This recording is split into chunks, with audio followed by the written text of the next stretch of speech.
In this video, I'm going to show you how to create a payment link on Square. Now, the first thing you have to do in your dashboard, you want to go to the left over here and you want to go to Invoice and Payments. And from here, you want to go to down here where it says Payment Links, click on it and click on Payment Links again.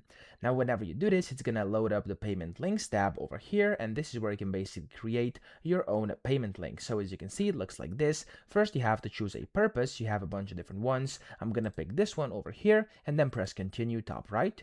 Then you have to basically put in the details. So I'm just going to type in sample right now because this is a sample, and you can do any amount or exact amount if you wanna. I'm gonna do 20 bucks is the amount, and here under sample or description I'm just going to type in sample as well. So here is the title, here is the description, and then here you have your amount. Then down here you can see that you can basically add coupons, stuff like that. You can add an image if you want to, allow custom fields and tipping, and a confirmation website after checkout if you want to as well. And then when you're done, click on save top right, and whenever you click on the save button, as you can see, there we go, you can now share your payment link. You can click on preview over here, and then of course it's going to show you the preview for your payment link you have created, just like that. So I hope this video helped you out. If it did, please subscribe to the channel and help me out as well.